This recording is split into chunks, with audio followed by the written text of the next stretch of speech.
बिस्मिल्लाहिर्रहमानिर्रहीम। अस्सलाम वालेकुम नाज़रीन, सब्सक्राइब के साथ मैं हूँ आपकी मेज़बान महविश चौधरी। यकीनन आप सब ठीक ठाक होंगे, खैरियत से होंगे, अपने प्यारों के साथ होंगे और अपनी खूबसूरत सुबह का आगाज़ कर चुके होंगे। आपकी सुबह को मज़ीद खूबसूरत, मज़ेदार, खुशगवार बनाने के लिए हम आपके साथ मौजूद है बहुत ही अहम मौजू के साथ, जिस पर बात करना, जिसकी अहमियत को उजागर करना यकीनन नाज़रीन बहुत ही ज़्यादा ज़रूरी है। और आज हमारा मौजू होगा जिस पर हम गुफ्तगू करेंगे कि कानून की पासदारी और इस्लाही मुआशरा। नाज़रीन, कानून हर मुल्क के अंदर, हर मुआशरे में मौजूद होता है, लेकिन सिर्फ़ और सिर्फ उस कानून को समझना, उसको उसकी इम्प्लीमेंटेशन जो है वो बहुत ज़्यादा ज़रूरी है। उस पर अमल दरामद करना, आपकी क्या ज़िम्मेदारी, आपकी क्या फ़राइज़ हैं, ये समझना बहुत ही ज़्यादा ज़रूरी होता है। और दौर हाज़िर की जहाँ तक हम बात करते हैं, अपने मुआशरे की जहाँ तक हम बात करते हैं, कानून तो मौजूद है लेकिन कानून की पासदारी नहीं की जा रही, क्योंकि हम क्या देखते हैं कि अमीर के लिए कुछ और कानून बनाया गया है और गरीब के लिए हमें कुछ और जो है कोई और कानून दिखाई देता है। हकूक़ की पामाली जो है वो हमें दिखाई देती है। लेकिन अगर कानून की पासदारी की जाए, कानून सबके लिए बराबर हो जाए, तो यकीनन कानून की वजह से, कानून की पासदारी की वजह से जो हर इंसान है वो एक दूसरे के हकूक़ का ख्याल रखेगा। और अनफॉर्चुनेटली अगर हम आज के दौर की बात करते हैं, दौर हाज़िर की बात करते हैं, तो कहीं ना कहीं हमें कानून की जो रखवाले हैं वही कानून की धज्जियां उड़ाते हमें दिखाई देते हैं, जिसकी वजह से लोगों का कानून से कहीं ना कहीं भरोसा उठता हुआ हमें जो है वो दिखाई देता है। हमारे मुआशरा जो इस वक्त बिगाड़ का शिकार है, जो ज़वाल का शिकार है, इसके पीछे क्या वजूहात है नाज़रीन, उस पर हम डिस्कस करेंगे। इसके साथ साथ तालीम हमें कितना शऊर देती है, कितनी हमारे अंदर अवेयरनेस जो है वो पैदा करती है, इस पर भी हम डिस्कस करेंगे कि लोग जो हैं, बहुत सारे ऐसे भी हो सकते हैं जो तमाम तर जो कवानीन हैं उनके बारे में उनको आगाही ना हो, शऊर ना हो, अवेयरनेस वो ना रखते हों। तो इस पे भी हम डिस्कस करेंगे कि तालीम और तरबियत के ज़रिए किस तरह से जो है वो लोगों के अंदर शऊर बेदार किया जा सकता है, किस तरह से जो हमारे ख़ासकर हमारा जो ऐसा तबका जो हमारे कारोबारी हजरात हैं, जो कारोबारी लोग हैं, जो मुआशरे के अंदर काम करते हैं, अपने एक आला मकाम बनाना चाहते हैं, लेकिन अपने एक डेजिग्नेशन की वजह से जो कानून को कुछ नहीं समझते,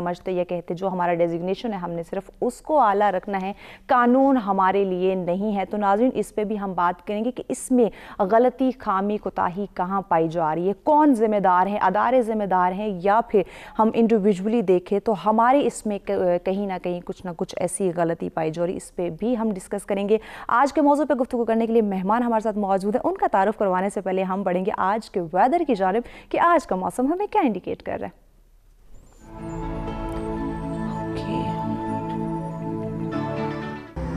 जी, सबसे पहले बात करते हैं इस्लामाबाद की, जहाँ ज़्यादा से ज़्यादा 25 डिग्री सेंटीग्रेड और कम से कम 15 डिग्री सेंटीग्रेड। रुख करते हैं लाहौर का, जहाँ ज़्यादा से ज़्यादा 28 डिग्री सेंटीग्रेड और कम से कम 15 डिग्री सेंटीग्रेड।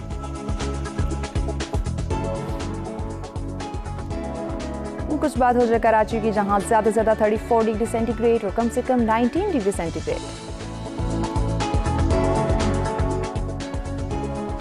रुख करते हैं पेशावर का, जहाँ ज़्यादा से ज़्यादा 26 डिग्री सेंटीग्रेड और कम से कम 15 डिग्री सेंटीग्रेड।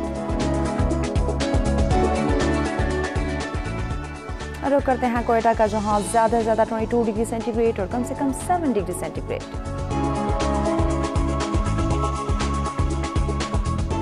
कुछ बात हो जाए गिलगित बल्तिस्तान की, जहाँ ज़्यादा से ज़्यादा 21 डिग्री सेंटीग्रेड और कम से कम 4 डिग्री सेंटीग्रेड। आखिर में बात करते हैं मुजफ्फराबाद की, जहाँ ज़्यादा से ज़्यादा 28 डिग्री सेंटीग्रेड और कम से कम 14 डिग्री सेंटीग्रेड रिकॉर्ड किया गया।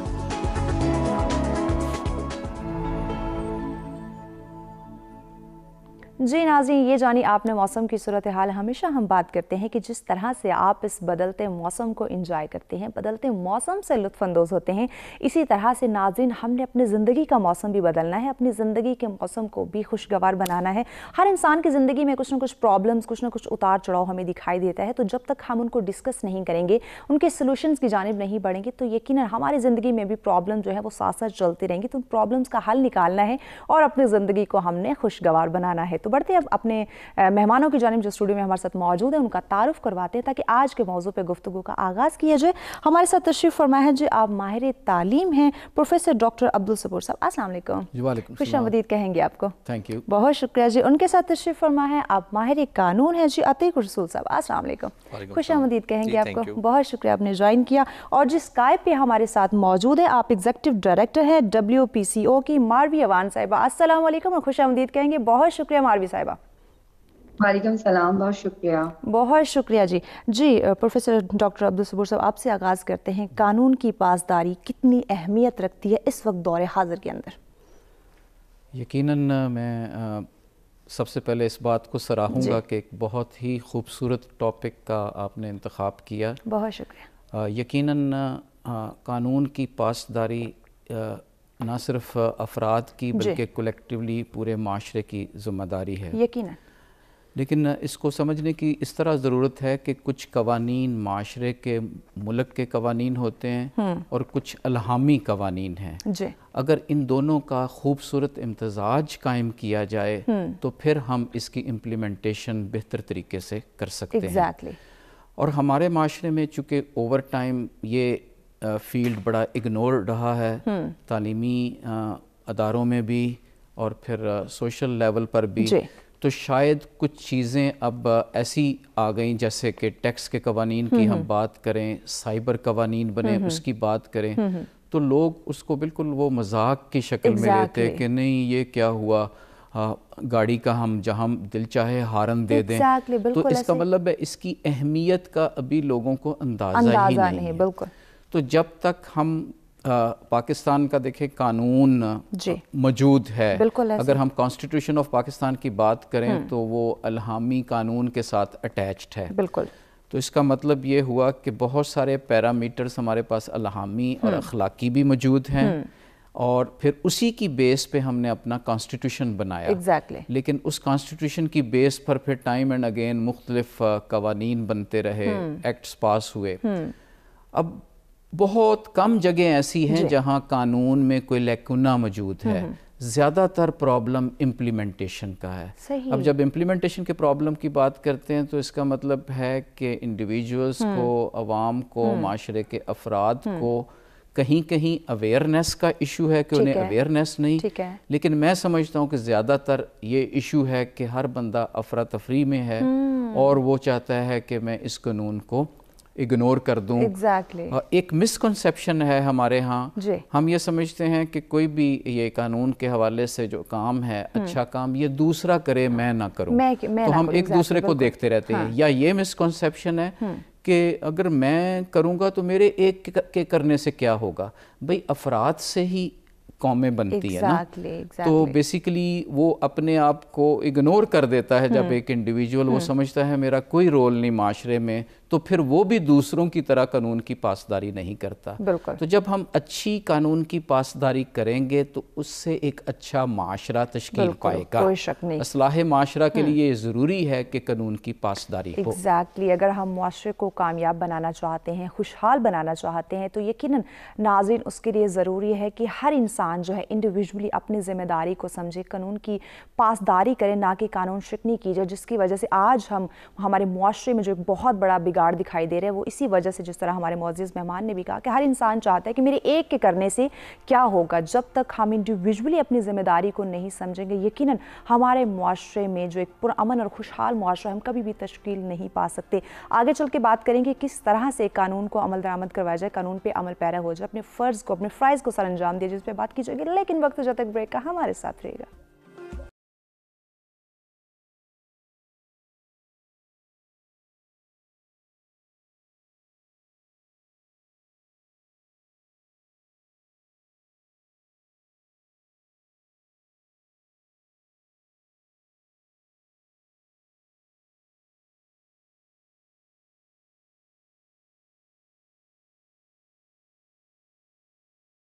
बैक नाज़रीन, सच में एक दफ़ा फिर से आप तमाम देखने वालों को कहेंगे खुशामदीद। हमारा आज का मौजूद जिस पे गुफ्तगू का सिलसिला जारी है कि कानून की पासदारी और इस्लाह मुआशरा। नाज़रीन, हमारे मुल्क के अंदर, हमारे मुआशरे के अंदर कानून तो मौजूद है, लेकिन उस पर कहीं ना कहीं हम अमल नहीं कर पा रहे, अपनी जिम्मेदारी को नहीं समझ पा रहे। अतीक साहब, आपकी जानिब आते हैं। जिस तरह प्रोफेसर साहब ने कहा कि हर मुल्क के अंदर, हर मुआशरे के अंदर कानून मौजूद है, लेकिन अमल नहीं किया जा रहा, गलती कहाँ पर आ रही है? बिस्मिल्लाहिर्रहमानिर्रहीम। मैं भी जिस तरह से प्रोफेसर साहब ने कहा कि ये बड़ा इम्पोर्टेंट टॉपिक है, इस हवाले से एक ख़ास बात करना चाहूँगा कि हमें हर सतह पर कानून के हवाले से और बुनियादी तौर पर राइट्स एंड रिस्पॉन्सिबिलिटीज़ के हवाले से बात करने की ज़रूरत है, समझाने की ज़रूरत है। बिल्कुल ऐसे हम देखते हैं, हम अपने राइट्स की तो बात समटाइम्स कर रहे होते हैं, लेकिन हम रिस्पॉन्सिबिलिटीज़ की बात नहीं करते।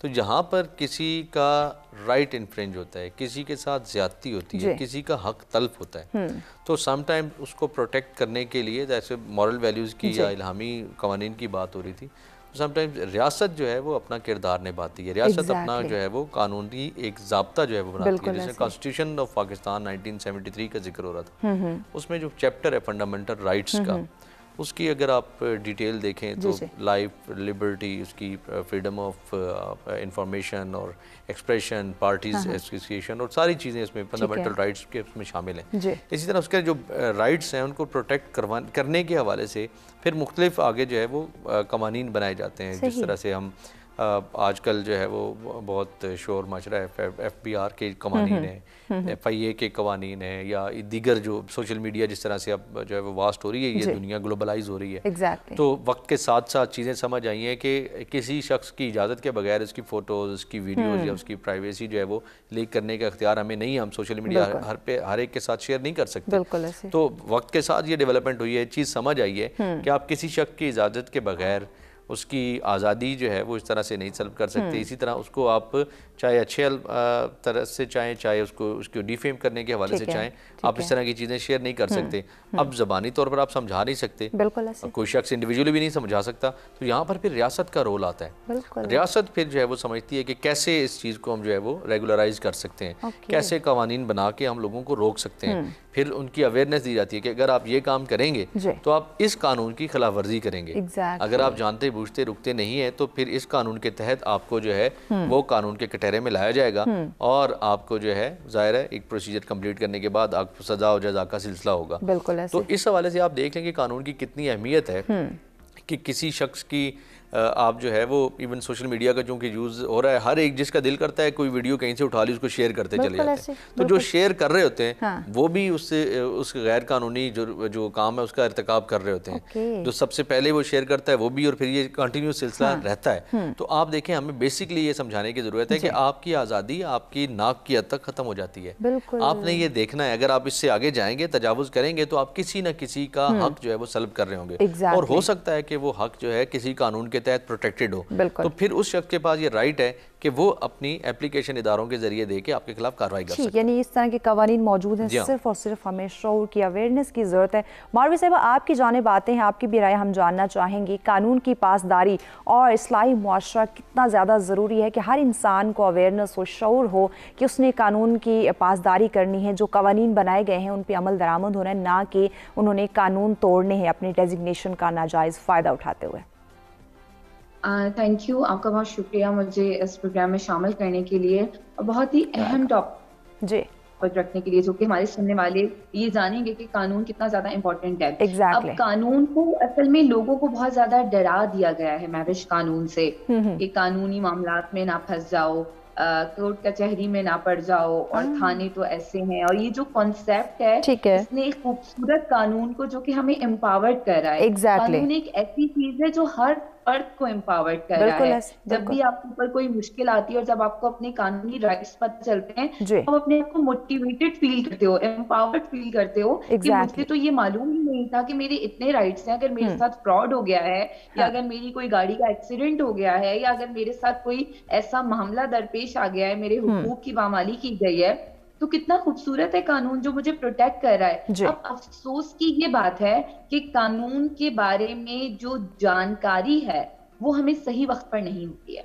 वो हमें जब होती है जब तक हमारे ऊपर कोई मुसीबत आती नहीं है, उसके बाद हमें पता चलता है। और अगर कानून के बिना हम इस पूरी दुनिया को देख रहे हैं तो फिर तो एक जंगल का हमें कॉन्सेप्ट नजर आ रहा है। कानून ऐसा है जो कि मुल्कों को, इवन इंटरनेशनल लॉ मुल्कों को अपनी हदों में रखकर बैठा हुआ है, वरना तो तबाही हो जाए, पीस का कोई कॉन्सेप्ट ही ना हो। और जब हम नेशनल लॉज की बात कर रहे हैं तो वो मुल्क के अंदर हमारे अमन को बरकरार रखने के लिए और एक सिविलाइज्ड मुआशरे की हमें एक तस्वीर दिखा रहा है। लेकिन जो यहाँ पर हम देख रहे हैं कि लोग कानून होने के बावजूद भी खिलाफ अर्जी हो रही है, कानून होने के बावजूद लोग अप्रोच नहीं कर रहे कानून को सही तरीके से अपने आप को प्रोटेक्ट करने के लिए। वो जो गलत कॉन्सेप्ट्स, रूमर्स फैला दिए गए हैं या कुछ इदारों की गलतियां भी यहाँ पर हैं जिनकी वजह से अवाम का जो ट्रस्ट है वो खराब हो चुका है कि ये जी कानून के जो लॉ एनफोर्समेंट एजेंसीज हैं दे माइट बी हमारी हेल्प ना कर पाए या हम और ही ज्यादा मसलों में ना आ जाएं, तो उसका रीजन करप्शन भी है, उसका रीजन लैक ऑफ एजुकेशन भी है, उसका reason lack of trust on the institutions भी है। तो ये जो सारी चीजें हैं ये हमें बताती हैं कि हमारा कानून होने के बावजूद फाइलों के अंदर बंद है, लोगों को मालूम नहीं है, तो ना ही जुर्म करने वाले को कोई खौफ है और ना ही जो शिकार हो रहा है, विक्टिम बन रहा है, उसको अवेयरनेस है प्रॉपर। कानून तो मौजूद है, बहुत खूबसूरत है, लेकिन जब उसको इम्प्लीमेंट किया जाएगा वो तभी हमारे काम आएगा, और इम्प्लीमेंटेशन के लिए अवेयरनेस और रियलाइजेशन बहुत ज्यादा जरूरी है। एग्जैक्टली उस पर अमल दरामद करवाना, उसको समझना, शऊर होना बहुत ज़्यादा ज़रूरी है। प्रोफेसर साहब, तालीम की कमी की वजह से ये तमाम जो हरकत देखने में आ रही हैं, लोग कानून की जानिब जाते नहीं हैं, उसकी हेल्प नहीं लेना चाहते या डर चुके हैं या उनका ट्रस्ट ब्रेक हो चुका है, इसमें कहाँ पे खामी आ रही है हमारी तालीम और तरबियत में, यहाँ जो हमारे कानूनी अदारे हैं वहाँ से? ये बिल्कुल आपने अच्छी बात की, टर्म आपने बोली कि ट्रस्ट डिफिसिट है। बेसिकली ट्रस्ट डिफिसिट इस तरह जब हम एज एन इंडिविजुअल ये वॉच करते हैं कि हमारे मुल्क में जस्टिस सिस्टम प्रिवेल नहीं कर रहा, तो जब अदल का निज़ाम नहीं होता तो फिर हम समझते हैं कि कोई बात नहीं, मैं कोई भी कानून तोड़ दूंगा तो मुझे कोई नहीं पूछेगा। चर्चिल की मुझे एक बात याद आ रही है। दूसरी जंग अज़ीम के बाद जब मुल्क बिल्कुल तबाह हो गया था तो उसने एक सहाफ़ी से पूछा, मुझे ये बताया जाए कि मुल्क में क्या अदलो इंसाफ दिया जा रहा है? तो उसने कहा कि सर वो तो दिया जा रहा है। तो उसने कहा बस फिर हमारे मुल्क को कुछ नहीं होगा। तो इसका मतलब है कि अदल का, जस्टिस का निज़ाम अगर मुल्क में होगा तो यकीनन उसका इम्पेक्ट ये आएगा कि लोग ज़्यादा से ज़्यादा कानून की पासदारी करेंगे। बाकी जैसे मारवी ने फरमाया कि यकीनन अवेयरनेस कैंपेन्स होनी चाहिए।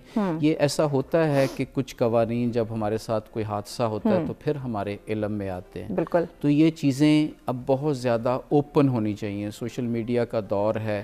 देखिए कॉन्स्टिट्यूशन हर एक के पास है, तमाम एक्ट्स हर एक के पास है। अब डेवोल्यूशन के बाद सूबाई सतह में बहुत सारे एक्ट्स हैं, बहुत सारे रूल्स एंड रेगुलेशन हैं, फिर अदाराती सतह में रूल्स एंड रेगुलेशन। हो यह रहा है कि जो उस अदारे का सरबराह है या जो मुल्क के सरबराह हैं या हमारी जो लेजिस्लेटिव असम्बलीज हैं, वहाँ सबसे पहले कानून की वायलेशन शुरू होती है, वो ख्वाह किसी भी शक्ल में है। प्रोफेसर साहब आपकी बात को आगे बढ़ाएंगे चूँकि ब्रेक की जाने बढ़ना है, ब्रेक के बाद आपकी जाने बातें। नाज़रीन हमारे साथ रहेगा।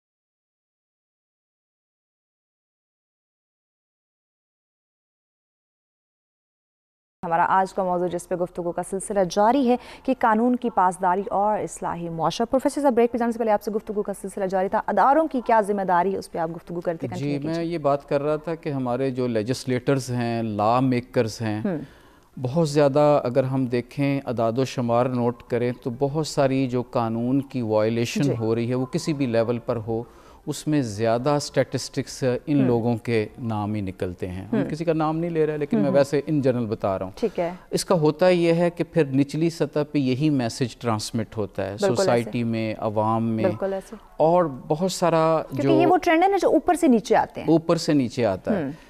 देखिए मुझे याद है मैंने एक स्टडी की क्राइम्स पर, हमने 2 पीरियड्स की क्राइम की स्टडी नोट की। एक डेमोक्रेसी का पीरियड था, एक डिक्टेटरशिप का पीरियड था।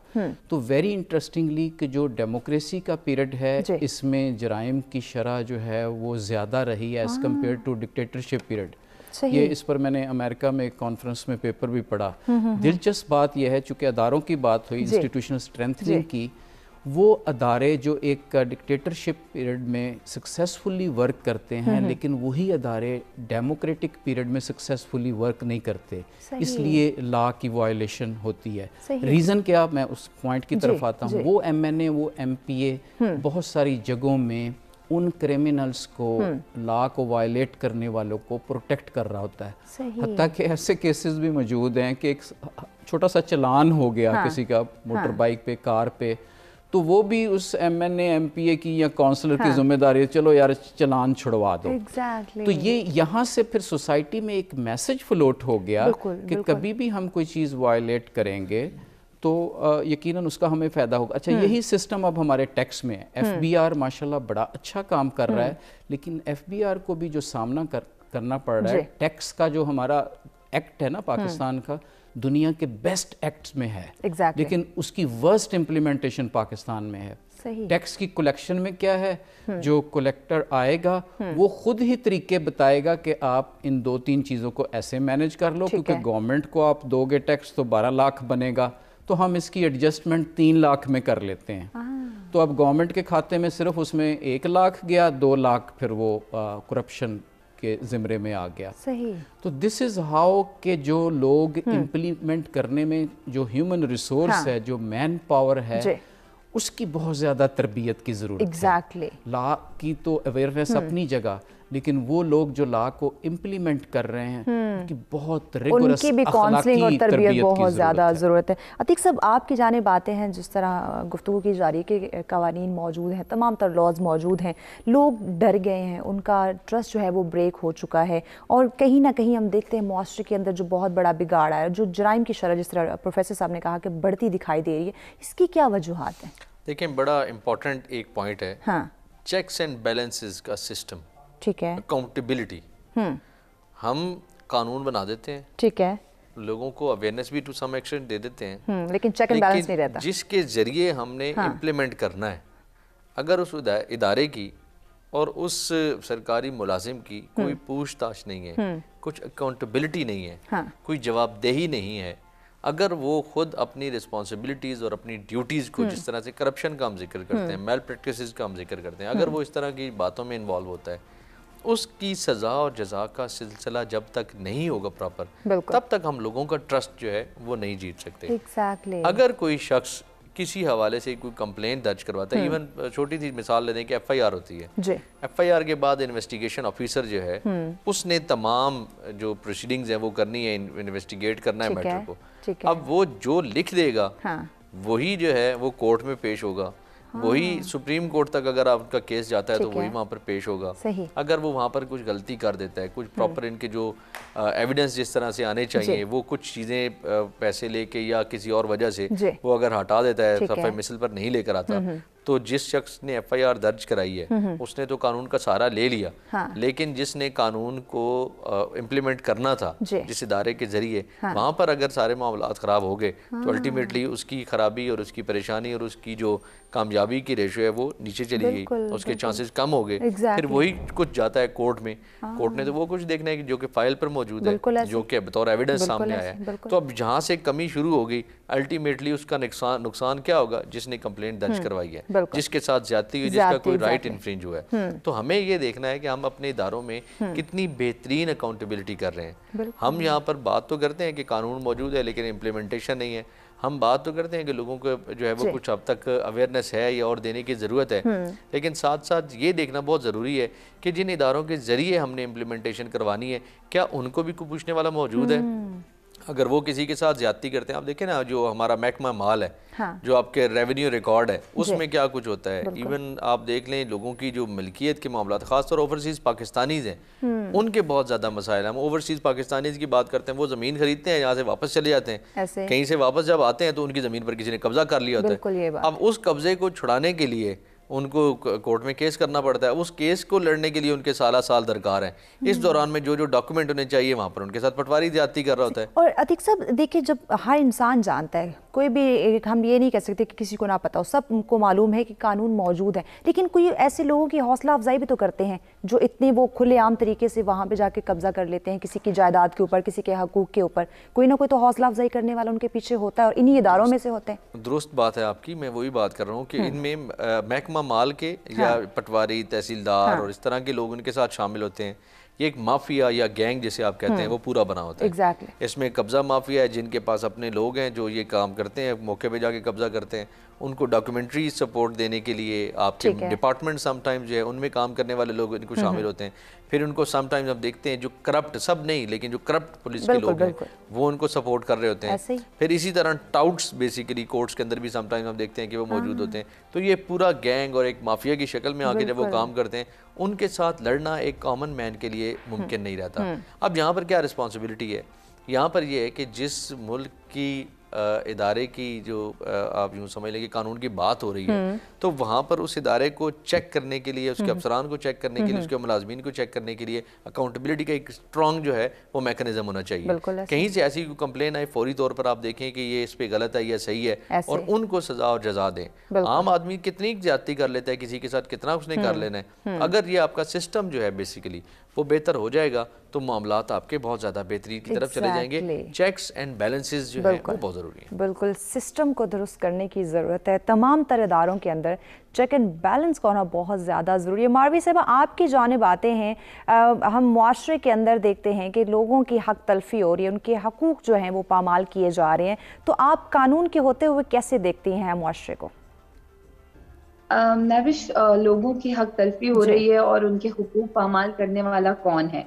लोग खुद ही हैं जो कि एक दूसरे को तकलीफ भी पहुंचा रहे हैं, मर्डर्स भी कर रहे हैं, डाके भी डाल रहे हैं, चोरियां भी कर रहे हैं। और अगर हम ज्यादा बड़े बड़े क्राइम्स का मैं नाम नहीं लेती हूँ, गलियों और रोडों की तरफ आ जाते हैं तो जी सिग्नल भी तोड़ रहे हैं, कचरा भी फेंक रहे हैं। और यहाँ पर यही कॉन्सेप्ट है कि जी जब कोई नहीं देखने वाला नहीं है, हमने आज सिग्नल तोड़ के निकल गए, कोई हमारे ऊपर चालान नहीं हुआ, तो हम कल भी ये हरकत करेंगे। अच्छा, देखने में कि लोग बड़े फख्र से ये तमाम तर काम सर अंजाम देते हैं और फख्र से बता रहे होते हैं। बिल्कुल ऐसा ही है। वो कहते हैं कि कानून बनते ही तोड़ने के लिए हैं। तो जिस मुआशरे में इस तरह की सोच हम अपने नौजवानों को दे रहे हैं, तो आप सोचें कि हमारा फ्यूचर कितना खतरनाक आने वाला है। और यही नौजवान, यही लोग जब बाहर के मुमालिक में जाते हैं तो खुशी खुशी कानून को बाहर के मुमालिक में तमाम तर कवानीन को मानते। मारवी साहब, आपकी जानिब आएंगे, चूंकि ब्रेक की जानिब बढ़ना है। नाज़रीन, हमारे साथ रहिएगा, मिलते हैं ब्रेक के बाद।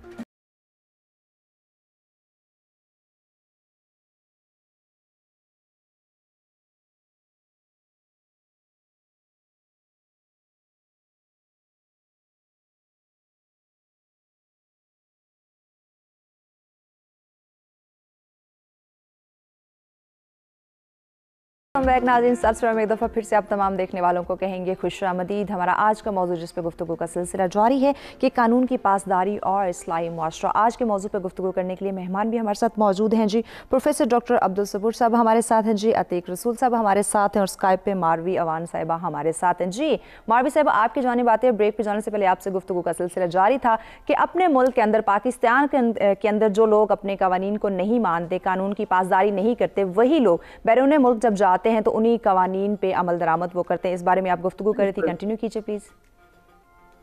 मैं इसमें यही कह रही थी कि एक्चुअली सिस्टम बहुत ज्यादा असरअंदाज होता है। अगर सिस्टम है, कोई पूछने वाला है, तो अवाम को इस तरह से कोई भी अपनी खुशी खुशी कोई फर्ज समझ के नहीं करने वाला। कानून की पासदारी ये करवानी पड़ती है और करवाने के लिए इदारों को प्रोएक्टिव करने की जरूरत है, मैकेनिज्म्स बनाने की जरूरत है, मॉनिटरिंग मैकेनिज्म्स कि वो टीम्स जिनको ये टास्क दिए गए हैं वो कहाँ पर मौजूद थी। अगर कोई एक इंसान सिग्नल तोड़ा है तो मैं तो कहूंगी कि वो अगर कामयाबी से निकल रहा है तो उस इदारे में जिसकी ड्यूटी वहां पर थी उसको भी उतना ही बराबर का ठहराया जाए गुनहगार। लेकिन बात यही है कि मॉनिटरिंग सिस्टम की कमी है, बात यही है कि अवेयरनेस की कमी है। तो यहाँ पर हम ये चीजें देख रहे हैं। अब जो हो चुका वो हो चुका, अब आने वाली बच्चों की अगर हम फिक्र करने चलें तो यहाँ पर बहुत ज्यादा जरूरी है कि स्कूलों, कॉलेजों और ज्यादा जोर दूंगी यूनिवर्सिटीज के अंदर ये बताया जाए कि टैक्स के कवानीन क्या है, ये बताया जाए कि आप जो सोशल मीडिया यूज कर रहे हैं पैका क्या कह रहा है, 2016 के लॉ के मुताबिक आपके क्या क्या राइट्स हैं, दूसरों की कंसेंट कितना ज्यादा जरूरी है to sharing their pictures and all whatsoever, या डिफेमेशन ऑन सोशल मीडिया बहुत ज्यादा बढ़ती जा रही है। हमारे नौजवानों को ये बताना जरूरी है कि जब आप रोड पे गाड़ी लेके निकलते हैं तो वहां पर कवानीन की पासदारी आपने कैसे करनी है, घरों के अंदर कैसे करनी है, घरों के बाहर कैसे करनी है, गलियों में कैसे करनी है। ये सारी चीजें जब तक हम खुसूसन अपने नौजवानों को नहीं बताएंगे तब तक हमारी नस्लें ऐसे ही ये चीजें एक से दूसरी नस्ल को ट्रांसफर होती जाएंगी, जिसके अंदर ज्यादातर यही कॉन्सेप्ट है जिसमें इदारों पे ट्रस्ट नहीं किया जा रहा है, जिसमें हिम्मत, एक मुझे ऐसे महसूस होता है कि जब कोई विक्टिमाइज होता है उसके अंदर करेज नहीं होती कंप्लेन करने की, वो डर रहा होता है कानूनी सिस्टम से। तो अगर आप कानून के सिस्टम से ही डरेंगे तो ये कॉन्स्टिट्यूशन ऑफ पाकिस्तान के अंदर 8 से 28 आपके फंडामेंटल आपके राइट्स, ये कैसे लॉ आपकी मदद कर पाएगा, किस तरीके से वो कानून जो अब हर रोज कानून बन रहे हैं, मैं आप देखें तो सही फाइलें भरती चली जा रही हैं, लेकिन आप एक छोटे से गांव में चली जाएं किसी भी शहर के, वहां पर लोग आपको कहेंगे अच्छा इसके लिए भी कोई कानून है क्या, क्योंकि हम जाते हैं अवेयरनेस कैंपेन्स के लिए और हमें यही जवाब मिलता है इसके लिए कोई कानून है क्या। और जो हम पेट्रियार्टिकल माइंडसेट्स देख रहे हैं वो खुसूसन औरतों को तो अंदर ही कर देते हैं कि जी इनको ना ही पता चले कि कोई कानून है भी या नहीं है इनके राइट्स के लिए। तो एक जो सोसाइटी का एटीट्यूड है ये तो हम जान चुके हैं, लेकिन अब इस एटीट्यूड के साथ साथ हमें कानून के हवाले से लोगों को जानकारी देना और उनको इम्प्लीमेंट करवाना तो मेरा और आपका काम नहीं है महविश, वो काम सिर्फ और सिर्फ लॉ एनफोर्समेंट एजेंसी। लेकिन मारवी साहब जहां तक हम बात कर रहे हैं अवेयरनेस कर देंगे। जी मारवी साहब, मैं आपसे जानना चाह रही हूँ कि हम कानून की पासदारी की तो जहाँ तक हम बात करें, लेकिन जब कानून ही डिफरेंट होगा, अमीर के लिए कुछ और है, गरीब के लिए कुछ और है, एक तबकाती तकसीम दिखाई दे रही है, तो पासदारी कैसे मुमकिन होगी? यहाँ पर हम आपने एक बात कही थी, हमारी जो डिस्कशन ऑफ द स्टूडियो हो रही थी ये कौन सी दैट चाय पानी के हवाले से, तो ये चाय पानी इतनी बुरी तरह हावी हो चुका है कि अमीर तो चाय पानी करवाकर आगे निकल जाता है, लेकिन गरीब बेचारे के लिए बहुत बड़ा एक ब्लॉकेज आ जाता है कि वो उसकी जो काम की फाइल है वो एक टेबल से दूसरी से तीसरी टेबल। तो जब तक मॉनिटरिंग एक सिस्टम नहीं बेहतर होगा, जब तक हमारी जो गवर्नमेंट है वो इदारों के ऊपर चेक एंड बैलेंस नहीं रखेगी, तब तक गरीब पिसता रहेगा और अमीर चाय पानी करवा के आगे निकलता रहेगा। एग्जैक्टली, बिल्कुल। प्रोफेसर साहब आपकी जानिब आते हैं, चाय पानी की हम बात कर रहे थे। यकीनन ये एक रिश्वतखोरी जो है हमारे मुआशरे में इसने भी एक गहरी जगह बना ली हुई, तो यकीनन चेक एंड बैलेंस की बहुत ज़्यादा ज़रूरत है। हर इंसान को अवेयरनेस होनी चाहिए, नौजवानों की खासकर अगर बात करें तो तालीम के जरिए कैसे उनके अंदर शौर बेदार के जरिए कानून मौजूद है, हमने ही उसकी पासदारी करनी है और इसी में हमारी हमारे मुआशरे की, हमारे मुल्क की कामयाबी है। एक तो इसका तरीका देखें बड़ा ट्रेडिशनल सा है, जो मेरा ख्याल है बहुत सारे अदारे कुछ ना कुछ करते भी हैं, जिसमें मज़ीद उस पर तवज्जो देने की ज़रूरत है। Special courses, short courses introduce करवाए जाएं। मैंने पहले भी इस तरह के प्रोग्राम में जिक्र किया, हमने एक मॉरल फाउंडेशन ऑफ एजुकेशन का कोर्स इंट्रोड्यूस करवाया, वो अंडर ग्रेजुएट लेवल पे पढ़ाया जाता है। फिर अभी रिसेंटली एक कोर्स सिविक सेंस पे, जिसमें ये सारे ट्रैफिक के कवानीन और ये ड्रग्स के हवाले से ये जो सारे मसाइल हैं, इस पर कोर्स इंट्रोड्यूस हुआ। लेकिन इससे बढ़कर जिस चीज़ की ज़रूरत है, क्योंकि जो आज का यूथ है ये सुनी हुई बात पे उस पर उतना असर नहीं होता जिस तरह के हमारे दौर में था। आज का यूथ डिमॉन्स्ट्रेशन मांगता है, तो मैं समझता हूँ डिमॉन्स्ट्रेशन इफेक्ट होगा। वो देखे तो सही सोसाइटी में कुछ लोगों को कानून की पासदारी करते हुए या गुड मॉरल वैल्यूज़ अडॉप्ट करते हुए। तो वैसे भी साइकोलॉजी की रूह से इंसान की फितरत है कि वो देखकर चीज़ को, अच्छी चीज़ को देखकर ज़्यादा अडॉप्ट करता है, निस्बतन मैं उसको खुतबा देता रहूं और वो उस पर जल्दी अमल नहीं करेगा। तो इसमें फिर मैं दोबारा आऊँगा, अकाउंटेबिलिटी की अच्छी बात हुई। एक करप्शन के अगेंस्ट हमें एटलीस्ट किसी एक करप्शन पे हमें ज़ीरो टॉलरेंस का कानून बनाना पड़ेगा। चाइना की मिसाल हमारे सामने है कि करप्शन जो करता है उसको फौरी तौर पर वो पकड़ते हैं और लाकर मैदान में गोली मार देते हैं, और गोली भी वो घर वालों से उसकी कीमत लेते हैं। ऐसे तो जब किसी एक इशू पे कहा जाए कि ये फ़लाँ लेवल की जो वायलेशन होगी कानून की, इस पर तो कोई टॉलरेंस है ही नहीं। बिल्कुल ऐसे सारी कौम मिल के बैठ के इस पर मुतफ़िका तौर पर एक ऐलान जारी कर दे, बयानिया, और उस पर फिर ये हो जाए। तो एक एक्ट जब इस तरह का बनेगा तो उसका फिर इफ़ेक्ट नीचे बाकी जगह जाएगा। मैं समझता हूँ कि इसको कोलेक्टिवली हैंडल करने की ज़रूरत है। वी कैन नॉट से कि हम सिर्फ ये सारी ज़िम्मेदारी तालीमी इदारे पे छोड़ दें। यकीनन जुडिशरी का बड़ा अहम रोल है, और जुडिशरी के रोल से मुराद सुप्रीम कोर्ट, हाई कोर्ट और नीचे अगर डिस्ट्रिक्ट लेवल की कोर्ट्स पर आ जाएं तो वहाँ से हमें करप्शन को ख़त्म करना पड़ेगा, क्योंकि बहुत सारे कवानीन जब टूटते हैं तो वहाँ जाकर उनकी सज़ा उन जगहों से ही माफ़ होती है ना। तो वो कौन लोग कर रहे हैं? हम लोग ही हैं ना वो। तो इसका मतलब मैंने आने वाली नौजवान नस्ल को डिमॉन्स्ट्रेट करके तो वो दिखा रहा हूँ मैं, और इधर मैं लेक्चर उसको दे रहा हूँ, यार गुड मॉरल वैल्यूज़ फॉलो किया करो, यार बिला वजह हारन ना दिया करो, बला बला।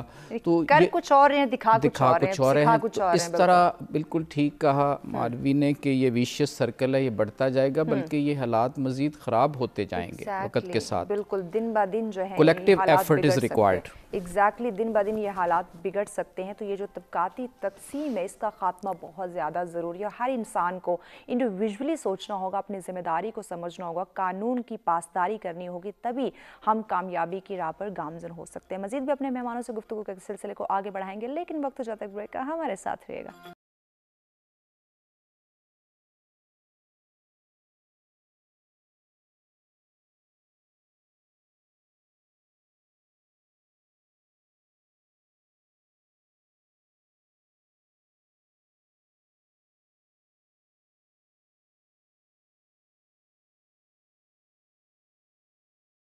वेलकम बैक नाज़रीन। सब्सक्राइब एक दफ़ा फिर से आप तमाम देखने वालों को कहेंगे खुशामदीद। हमारा आज का मौजूद जिस पे गुफ्तगू का सिलसिला जारी है कि कानून की पासदारी और इस्लाही मुआशरा। यकीनन नाज़रीन हर इंसान को इंडिविजुअली इस पे सोचने की बहुत ज़्यादा ज़रूरत है कि जहाँ हम खुद को कामयाब देखना चाहते हैं, अपनी फैमिली को कामयाब देखना चाहते हैं, इसी तरह से हमने अपने मुआशरे को भी खुशहाल बनाना है, अपने मुल्क को भी हमने तरक्की याफ्ता बनाना है, और वो यकीनन तभी मुमकिन होगा जब हम कानून की पासदारी करेंगे। अतीक साहब, आपकी जानिब आते हैं। लोगों को अनफॉर्चुनेटली आज के दौर की जब हम बात करते हैं, दौर हाजिर की, जो हम इतने आला तालीम याफ्ता हो चुके हैं, आला डिग्री हमारे पास मौजूद है, आला बिजनेसमैन बन चुके हैं, उसी की आड़ में कहीं ना कहीं देखते हैं लोगों को कानून का डर नहीं है, बड़े फ़ख्र से कानून को तोड़कर बता रहे होते हैं। इसकी क्या वजूहात और किस तरह से एक डर बनाया जाए, डर यानी कि इज्जत बनाई जाए कि कानून की पासदारी हमारी कामयाबी है, हमारी इज्जत है, हमारे मुल्क की इज्जत है? देखिए ना, कानून का डर या कानून पर अमल दरामद करने का डर उनके दिल से क्यों निकल गया? उसकी वजह यह है कि वो अपने आप को ताकतवर समझते हैं कानून से। ठीक है। कानून का मकड़ी का ऐसा जाला है जिसमें जो ताकतवर है उसको तोड़ के निकल जाता है, और गरीब जो है वो वही बात करें कि अमीर के लिए और एक कानून, गरीब के लिए और है। तो इसके पीछे वजह यह है कि जो लोग इस तरह के काम करते हैं, आप कभी भी किसी मजदूर को, किसी गरीब को, किसी पिसे हुए को, किसी सोसाइटी का जो धुतकारा हुआ है, कमजोर आदमी है, उसको आप नहीं देखेंगे कानून को तोड़ते हुए। बिल्कुल। अगर वो तोड़ेगा भी तो कम से कम उस पे कानून जो है वो अपनी गिरफ्त बड़ी मजबूत रखेगा, यकीनन। लेकिन कानून तोड़ने वाले कौन है? जो फाइनेंशियली या यहाँ का जो सिस्टम है पॉलिटिकली या जो सोशली वो अपने आप को स्ट्रॉन्ग समझते हैं, और वाकई वो इन अदर सेंस वो होते भी हैं। उनके जो हम जैसे ताल्लुकात यहाँ पर एक बात करते हैं कि उनके जो एक ईवान के एक जो है ना, इक़्तिदार के ईवानों में उनके ताल्लुकात हैं। उनके ताल्लुकात वहाँ पर हैं कि जहाँ पर इन्हें किसी न किसी गैर कानूनी काम को करने के बाद सपोर्ट मिलती है। बिल्कुल ऐसे। तो बुनियादी तौर पे हमें इस साइकिल को हमने ब्रेक करना है। हमने ये देखना है कि जो भी है कानून को तोड़े, उसको प्रॉपर जो उसकी सज़ा उस जुर्म की बनती है वो हम दें, और करके फिर सोसाइटी में दिखाएं भी। होता क्या है कि अक्सर औकात कानून को तोड़ने वाले वो कानून के बिल्कुल इस जाले से जो है वो उसको तोड़ के फाड़ के निकल जाते हैं, और फिर दुनिया में सोसाइटी में जाके वो दिखाते हैं कि हमने ये किया है, और उसके बाद जो आपका कानून है वो हमारे खिलाफ कुछ नहीं कर सका। तो हम आइंदा भी ये सिलसिला इसी तरह से जारी रखेंगे, और इसकी बेशुमार मिसालें मौजूद है। अब इस तरह से अगर आप इसको थोड़ा सा अदरवाइज देखें जी। अगर आप बेशुमार मिसालें ऐसी ले आएँ हाँ। कि इसने कानून को तोड़ा था, आज वो कानून के कटहरे में, कल उसको सज़ा हो गई है, तो ये सारी चीज़ें अगर इस तरह से सोसाइटी में बेहतर नहीं होगी तो फिर आपका सिस्टम नहीं बेहतर हो सकेगा। फिर हम बात कर रहे हैं कि ये एक इदारे का काम नहीं है।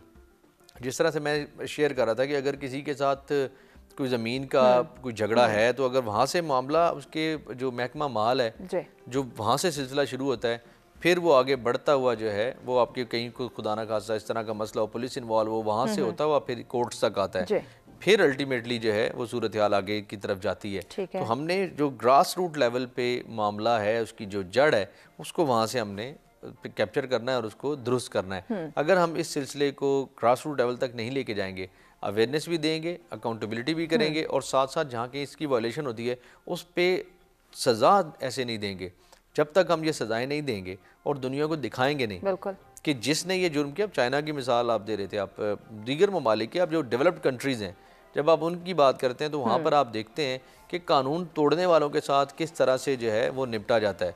जहाँ पर इशारा जो है तोड़ देना, सिग्नल तोड़ देना कोई माने नहीं रखता, लेकिन अगर आप किसी इवन गल्फ़ की कंट्रीज़ में चले जाएँ, वहाँ पर चले जाएँ, आपका ड्राइविंग लाइसेंस उसके जो पॉइंट्स हैं वो माइनस होते हैं, अल्टीमेटली आपका लाइसेंस जो है वो कैंसिल हो जाता है। अब वहाँ पर यही लोग जो हमारे पाकिस्तानी हैं वहाँ पर जाके बिल्कुल सुधर जाते हैं, बिल्कुल कानून की पासदारी करते हैं अपने मुल्क के अंदर नहीं, लेकिन वहाँ पर एक सिस्टम मौजूद है। जिनकी गाड़ी चली गई, इसने कानून को तोड़ा, इसके घर में पहुँच जाएंगे, उनके पास एक पूरा सिस्टम मौजूद है। जब तक वो नहीं उसको जो है वो पे करेंगे, अपनी जो लायबिलिटी उनकी है उससे वो बिल्कुल अपने आप को जो है वो बरा नहीं करेंगे, तब तक उनको जो है वो अगला फर्दर किसी किस्म का उनका सर्टेन राइट्स उनके जो है वो उनके वो सल्ब कर दिए जाते हैं, वो उनके नहीं मिलेंगे। यहाँ पर क्या सिस्टम है, यहाँ पर जिसने 9 मुकदमे किए हैं वो 9 मुख्तलिफ किस्म के मुकदमात में इन्वॉल्व है, 10वां फिर करने के लिए बाहर है। तो अभी कराची की कल की जो मिसाल सामने आ रही थी कि स्ट्रीट क्राइम्स में इन्वॉल्व वही लोग हैं जो बार बार जमानत लेके आ जाते हैं, बार बार वो जराइम करते हैं। ये गिने चुने उन्होंने टिप्स पे बता दिए कितने लोग हैं, लेकिन वो जमानतों पे, अच्छा जमानत क्यों नहीं मिल जाती है, उनके खिलाफ इन्वेस्टिगेशन कमज़ोर होती है, उनके खिलाफ जो FIR होती है वो कमज़ोर होती है। उसके बाद चूंकि अदम सबूत ज़ाहिर है, कोर्ट किसी की लिबर्टी कर्टेल नहीं कर सकती जब तक उसके पास कोई ऐसी चीज़ें उसके पास सबूत ऐसा मौजूद ना हो। तो हमने ये सारी चीज़ों को इनलाइन करके उनको बेहतर करना है। एग्जैक्टली इन तमाम तर चीज़ों को हम ही ने बेहतर करना है। जहाँ अपने मुल्क के अंदर हम जो कानून की खिलाफ वर्जियाँ करते हैं, कानून शिकनी करते हैं, कानून को तोड़ते हैं, वही हम अगर बैरूनी ममालिक चले जाते हैं तो वहाँ तमाम तर जो कवानीन हैं हम बड़ी इज़्ज़त एहतराम के साथ हम उनको मानते हैं, उन पर अमल दरामद भी करते हैं। तो यकीनन अगर अपने मुल्क के अंदर भी हम कानून शिकनी ना करें, कानून की तमाम तर जो कवानीन की ज़िम्मेदारियाँ हैं वो अगर हम अपनी ज़िंदगी में लागू कर लें तो आज हमारा मुआशरा भी तरक्की पजीर से निकल के हमारा मुल्क तरक्की याफ्ता हो सकता है। मारवी साहब, आपकी जानिब आते हैं, ख़वातीन की अगर हम थोड़ी सी बात कर लें और मुआशरे में हकूक़ की बात कर लें, तमाम तर कवानीन मौजूद हैं, तमाम तर जो है आपकी ज़िंदगी को सेफ सिक्योर करने के लिए तमाम तर जो कानून है वो बनाए गए, इस्लामी कवानीन भी मौजूद हैं, माशरती कवानीन भी मौजूद हैं, लेकिन हमारी ख़वातीन भी जो है इस वक्त किसी न किसी हक़ के लिए आवाज़ उठा रहे, तो वो किस हक़ की बात करती हैं, किस आज़ादी की बात करती है जो उनको मिलती नहीं है, ये जिसके खिलाफ वो आवाज़ उठा रहे, जबकि कानून, इस्लामी कानून है, माशरती कानून है, सब कुछ क्लियर बता दिए कि आपके जो तमाम तरह हकूक़ व फ़राइज़ हैं वो महफूज हैं।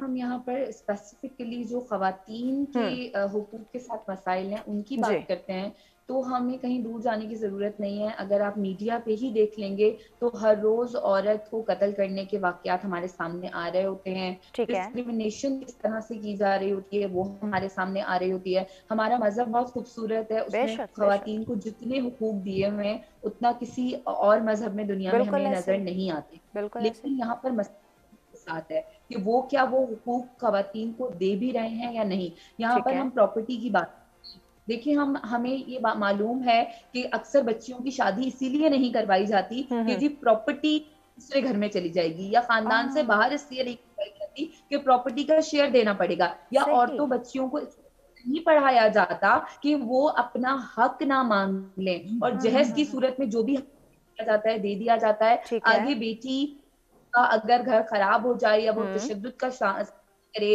या इस तरह के किसी मुश्किल हालात में आ जाए तो अगर उसको घर से निकाल भी दिया जाता है तो ना उसके पीछे कुछ होता है ना आगे कुछ होता है। तो ये सारी जब सिचुएशंस हम देख रहे होते हैं, स्ट्रीट हैरेसमेंट से हम सब वाकिफ हैं, सेक्सुअल हैरेसमेंट के इंस्टीट्यूशन में जो केसेस हमारे सामने आ रहे हैं हम सब वाकिफ हैं। हम यहाँ पर ये कर रहे हैं कि औरत को इंसान समझा जाए। हम ये कहते हैं कि जी बराबरी हो, जिसमें मर्द को मर्द और औरत को औरत कहने के बजाय आप जब किसी ऑर्गेनाइजेशन की बात करें तो वो वहां पे सबके पे काम करने वाले हों, उनको इस तरीके से डिस्क्रिमिनेट ना किया जाए। अगर औरत भी उतनी ही महफूज हो रोड पे चलते हुए जितना कि एक मर्द है। तो यहाँ पर हम ये देख रहे हैं इनके साथ जो चीजें हो रही हैं, अब तो खैर हम एडवांस होते जा रहे हैं, सेल्फ डिफेंस ट्रेनिंग्स की तरफ आ रहे हैं। अब हम कोशिश कर रहे हैं कि बच्चियों को, औरतों को, जब तक देखिए मेल एंगेजमेंट नहीं होगी, जब तक हम, क्योंकि हमारे घर में बहुत खूबसूरत सा एक फैमिली जो सिस्टम है, आज मैं और आप महविश जिस भी मुकाम पर हैं अपने बाबा की वजह से। एग्जैक्टली, फैमिली की सपोर्ट बहुत ज्यादा जरूरी है। मौलवी साहब आपकी जानिब आएंगे, चूंकि ब्रेक की जानिब बढ़ना है। नाज़रीन हमारे साथ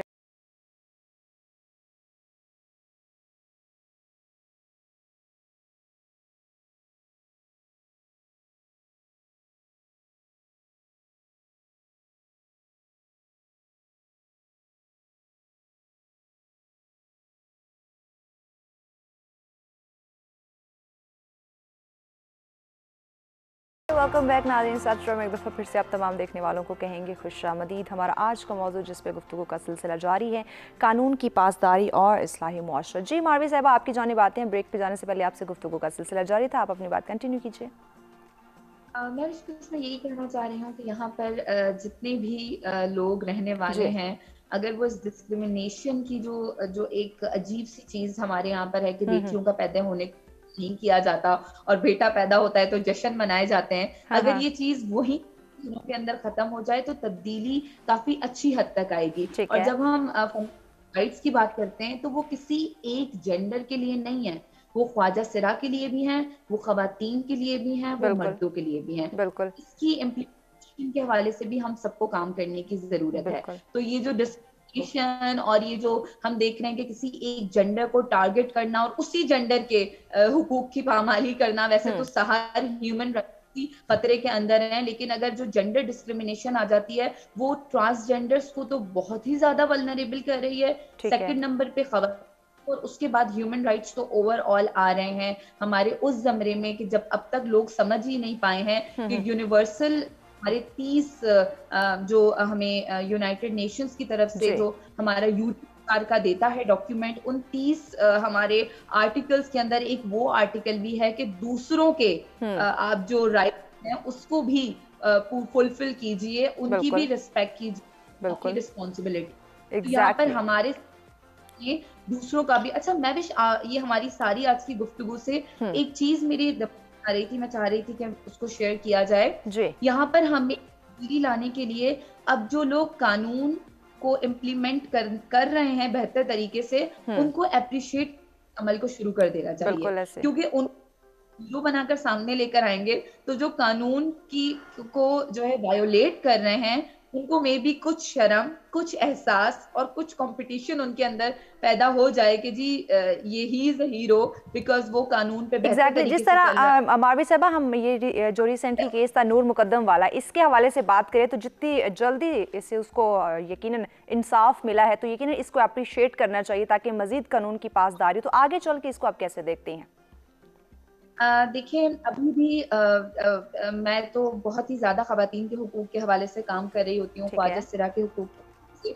तो अब तक हमारी लिस्ट में बहुत सारे ऐसे केसेस हैं जो पेंडिंग हैं। एग्जैक्टली करें अदालतों के चक्कर लगा लगा के वो पूरी फैमिली हरास हो गई है जिसने एक बच्ची के केस के लिए कदम रखा था। तो अब भी हम कहेंगे जस्टिस को स्ट्रांग होने की जरूरत है, लेकिन नूर के केस में एक बहुत स्ट्रांग मैसेज सोसाइटी की तरफ जा रहा है कि इस तरीके से की बेटियों के साथ ज्यादतियां, उनका कत्ल करना और उनके ऊपर जो बेदर्दी के हरबे हैं, आप उसको इस्तेमाल नहीं कर सकते हैं। तो जिस तरह मिला है इंसाफ, इस तरह कुरतुलैन को इंसाफ मिले, इस तरह और भी बेटियों को इंसाफ मिले। वो तमाम तर लोग जिनके हकूक की पामाली, उनको इंसाफ मिलना बहुत ज्यादा जरूरी है। मारवी साहब आखिर में हमारे नाज़रीन को क्या मैसेज देना चाहेंगी? मैसेज में यही देना चाहूंगी कि जैसे आज हम यहाँ पर लॉ की इम्प्लीमेंटेशन के हवाले से बात कर रहे हैं और इतने हमने आप लोगों को फवायद बताए हैं कि हमें ये समझने की जरूरत है कि कोई फरिश्ता आके हमें नहीं बताएगा कि ये हमारे कानून है और हमें इन कानून के ऊपर चलना है। जब तक हमारी गवर्नमेंट इम्प्लीमेंटेशन की कैंपेन्स और डिफरेंट की चीजें सामने लेकर आए। गूगल मौजूद है, यूट्यूब मौजूद है, सारा दिन हम और डिफरेंट चीजों की नॉलेज ले रहे होते हैं। क्यों ना हम कानून की नॉलेज लें और क्यों ना हम अपने ऊपर वो वक्त आने से पहले अपने आप को अवेयर कर लें।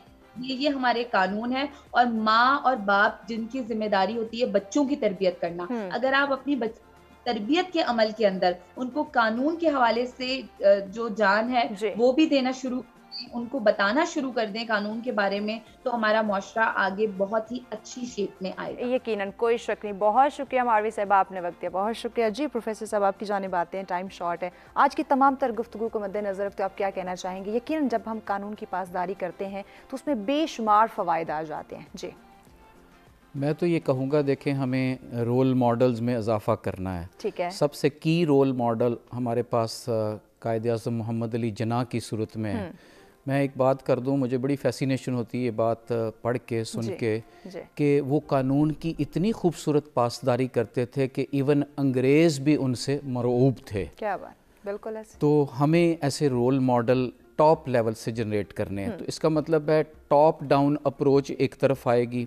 दूसरा, हमारी सारी गुफ्तगू से आया कि बॉटम अप अप्रोच भी हो। Bottom up approach, charity begins at home, घर से शुरू हो, घर से बच्चों की तरबियत हो और वो अखलाकी तरबियत हो। जितनी अच्छी अखलाकी तरबियत होगी उतना अच्छा फिर वो स्कूल, कॉलेज और यूनिवर्सिटी में जाकर लर्न करेगा। बिल्कुल ऐसे। और मेरा ख्याल है कि इन दी लॉन्ग रन अगर हम ये दोनों अप्रोचेस फॉलो करें, टॉप डाउन जो बहुत ज़्यादा ज़रूरी है जिसमें रोल मॉडल्स हों, और bottom up approach through education हो, तो फिर हम कह सकते हैं कि किसी स्टेज में जाकर, और हर फ़र्द को अपना रोल अदा करना है। अल्लामा इकबाल ने कहा था ना कि अफराद के हाथों में है अक़वाम की तकदीर, हर फर्द है मिल्लत के मुकद्दर का सितारा। बिल्कुल, कोई शक नहीं। जी अतीक साहब, आप क्या मैसेज देंगे हमारे नाजरीन को कि कानून को अमली तौर पर अपनाना ही कामयाबी है हमारी? बिल्कुल, देखिए, सोसाइटी कामयाब ही तब हो सकती है कि जब आपकी सोसाइटी में इंसाफ हो। बिल्कुल। और इसके लिए जो मेरे ख्याल में जो करने का काम है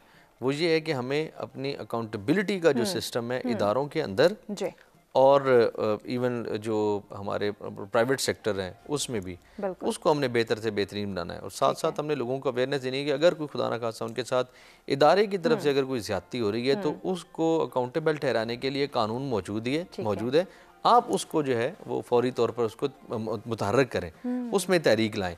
और अगर ज़्यादा मसला ख़राब हो रहा है तो आप अपने साथ लोगों को मिलाएं, आप अपनी आवाज़ को तवाना करें, तब सूरत हाल बेहतर होगी। एग्जैक्टली। बहुत शुक्रिया मुअज़्ज़िज़ मेहमानों का, आपने हमें वक्त दिया। और यकीनन नाज़रीन, जहाँ हम कानून की पासदारी कर रहे हैं, कामयाब मुआशरे की हम बात कर रहे हैं, तो जब तक इंडिविजुअली हर इंसान अपनी इस्लाह नहीं करेगा, हर इंसान अपनी ज़िम्मेदारी को नहीं समझेगा, तो यकीनन हमारा मुआशरा इसी तरह जो है वो बिगाड़ का शिकार रहेगा। लेकिन अगर हम मुआशरे के अंदर जो कानून बनाए गए, जो तमाम तर कवानीन मौजूद हैं, उनको हम अपनी ज़िंदगी का एक अहम हिस्सा बना लेते हैं, जिस तरह हम सुबह उठते हैं, अपने तमाम तर मामलात ज़िंदगी जो है वो डेली रूटीन में हम करते हैं, इसी तरह से हम अगर कानून को भी अमली तौर पे अपने ज़िंदगी का एक अहम हिस्सा बना लें, तो यकीनन हमें अपने साथ साथ अपने मुआशरे को भी हम कामयाब बना सकते हैं, अपने मुल्क को भी कामयाब बना सकते हैं। इस वक्त मुआशरा जो हमारा ज़वाल का शिकार है, जो बहुत बड़े बिगाड़ का शिकार है, जो हमें बेशुमार जराइम देखने को मिलते हैं, आए दिन कुछ ना कुछ हम सुन रहे होते हैं, तो अगर ये तमाम तर चीज़ें जो है कवानीन को हम समझने लग जाएं, कवानीन जो तमाम तर कानून हैं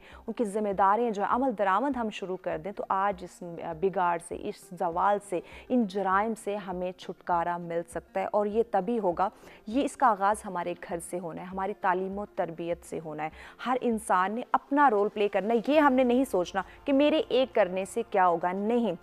कहते हैं ना, कतरा कतरे से दरिया बनता है। तो हर इंसान अगर अपनी ज़िम्मेदारी को समझने लग जाए, इंडिविजुअली खुद से उसका आगाज़ कर जाए, तो यकीनन हमारा मुआशरा एक बहुत बड़ी कामयाबी की राह पे गामज़न हो सकता है, हमारा मुआशरा अमन और खुशहाल हो सकता है। तो इसमें हम सब ने आज ये अहद करना है कि हमने कानून शिकनी नहीं करनी, कानून की हमने पामाली नहीं करनी, हमने कानून की पासदारी करनी है, ताकि तब बाकी तमाम तर ममालिक की तरह हम भी तरक्की याफ्ता हो सके। इसी के साथ मुझे दीजिए इजाज़त। अल्लाह ने के बाद।